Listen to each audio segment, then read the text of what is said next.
Welcome to the Frontline Herbalism podcast with your host Nicole Rose from the Solidarity Apothecary. This is your place for all things plants and liberation. Let's get started. Hello, welcome back to the Frontline Herbalism podcast.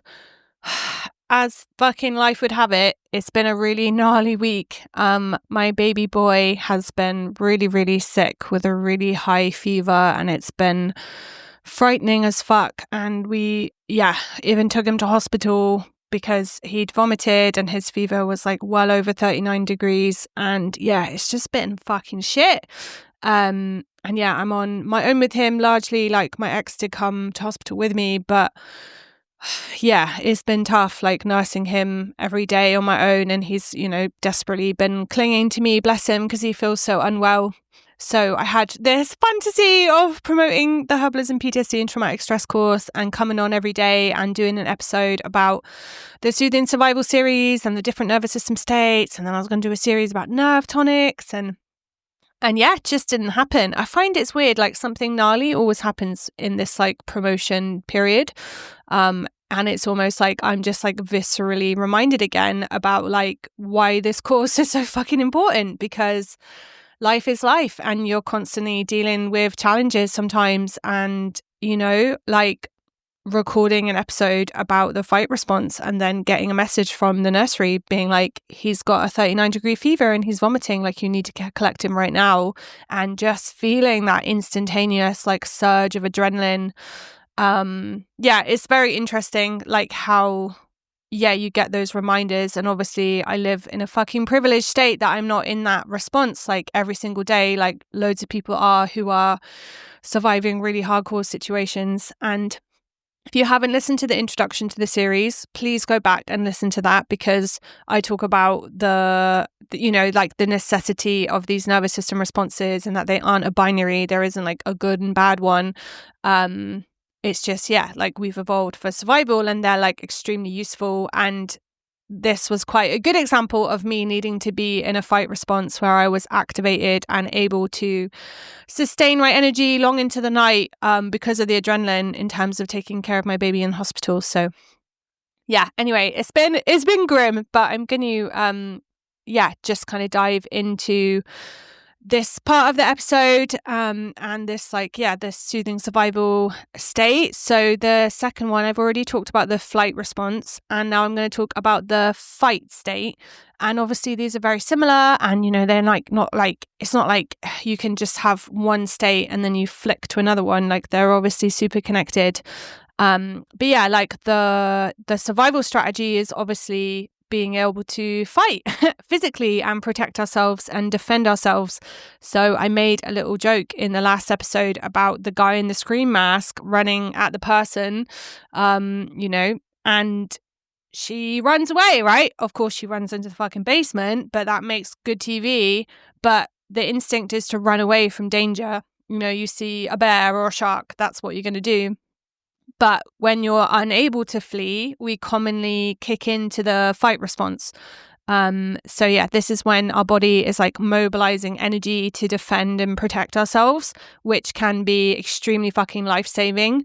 But as I mentioned in the introduction, like these states are challenging when we're not actually in that hardcore survival mode and when they kind of become stuck. So like a stuck fight response can look like sort of regular feelings of anger and irritation and tension and aggression, maybe even rage. And the world can feel basically dangerous and threatening, and it feels like the world is demanding of a fight. You might notice like embodied habits such as feeling attacked by others, even if that wasn't their intention. And, you might perceive someone who is potentially actually not threatening you, but you might feel that they're very threatening because you are in this activated state. There might be like a tendency to kind of generate conflict or escalate conflict. And there's often this sensation of finding like the smallest thing like incredibly stressful. And people often express this state like and this anger through objects like slamming doors, banging things, like punching, punching doors or walls or whatever. And yeah, unfortunately, this state really correlates with a lot of like patterns of abuse. And when someone is in this state regularly, it can feel very frightening and unacceptable to other people. And I think it's worth naming that, like, and it's a whole other podcast episode around differentiating what is just kind of trauma and emotional dysregulation and someone, you know, kind of not being in control, so to speak, of those nervous system responses, and then what is someone being kind of like skillfully and purposefully abusive, and then what is just the impact of someone's nervous system state, like when someone is in the fight response. Okay, it might be something that is actually autonomic. It's not that they're in control of that necessarily, but that doesn't mean it's not going to have an impact on the people around them. And I mentioned in the last episode of the flight response that people socialized as female or women are like commonly, often it's like socially acceptable to go into a flight response where you burst into tears, for example, when you feel threatened.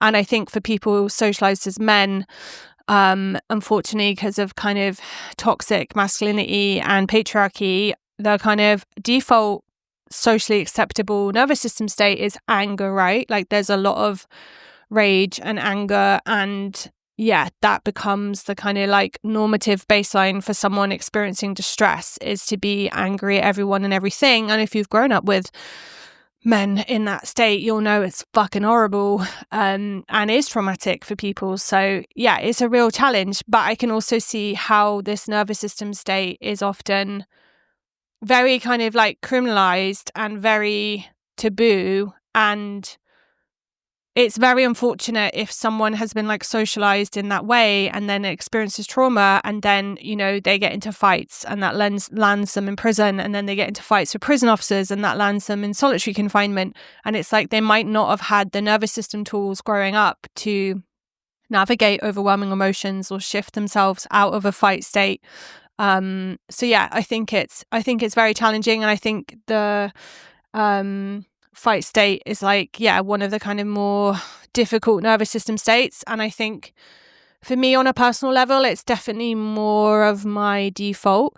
And yeah, just my poor ex, when we took our baby to hospital, I just was at him. Like I was just down his throat about everything. Like he couldn't do anything right. And I was obviously in a real fight flight response like the whole day, thinking my baby's really sick. And it was really re-triggering of when we were in hospital with him before for a week, and my labor and all the things. But, you know, I obviously apologized to Rob, being like, I'm fucking sorry. Like I've just been horrible today. And, you know, like it takes some skill and nuance to know that you've been like that and to be accountable for it and to try and like access a more safe and social state.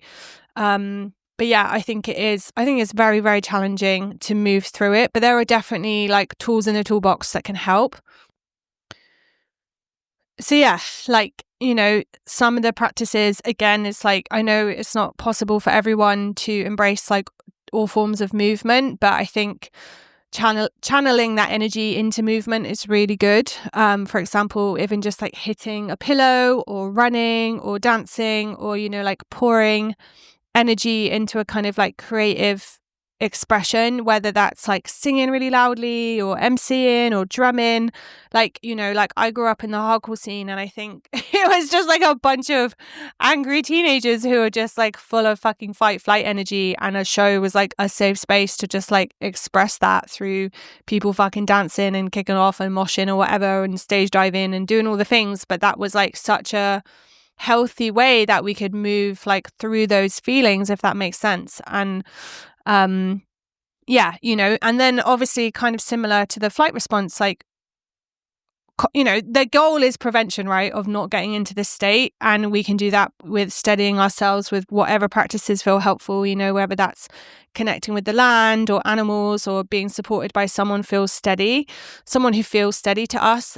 It's worth saying, like, when someone is in a kind of like hyperactivated flight or fight response, like, you have a different kind of like a different sensation of how close people are to you. And like people think, oh, do you need a hug? But actually most people in this nervous system state really need fucking space. And I talk about this in the Herbalism PTSD traumatic stress course, which is why like when there's like a volatile situation, for example, with the police and they put their hands on you, that's when people often just like bang, kick off. And that's because, yeah, your kind of sensation of space and like physical autonomy is really important. And they say even now with like a toddler, for example, who's distressed, they might not actually want that cuddle because they just need to actually flail their arms around and run around and cry.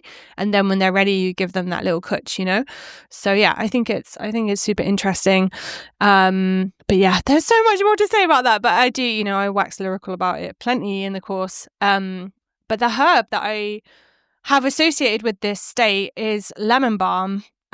So a little bit like motherwort, lemon balm is like very fast acting. So it can help us shift into a more like calm parasympathetic state. And the volatile oils like act directly on the limbic system, which is like the part of the brain that governs like emotion and behavior. And, you know, and that makes it really helpful for tension and irritation and stress. And it's so interesting, like, because when I got after I'd picked up the baby from the nursery and was waiting for the call back from the doctor before we went to hospital, like it would literally, I grabbed the lemon balm from the cupboard because I could feel the adrenaline in my blood. And not that I didn't need to be in that state, but I was like too activated. Does that make sense? I was too distressed. I wasn't making good decisions. I was doing everything too quickly. I wasn't tuning into my baby's needs because I was so activated. And so I took a giant fucking swig of lemon balm glycerite and calmed the fuck down and breathed, and then started making better decisions, packing the hospital bag, doing the things that kind of like need that like prefrontal cortex, like organization energy. Does that make sense? So I'll talk a little bit more about lemon balm. So lemon balm is cooling, which is, you know, makes it perfect for when we're like in this kind of hot, inflamed, activated state. It's also got like such a lush affinity with the gut. And I think so many people just experience stress straight in their gut, you know, and they have like bad flare-ups of health challenges, like through any emotional stress. And, you know, like this kind of gut-brain axis is just so fucking powerful. And we're only like 1% into the research of how connected this all is. But yeah, lemon balm can definitely help with that kind of like chronic activation and chronic inflammation as much as it can in this kind of like acute, like hyper stressful situation.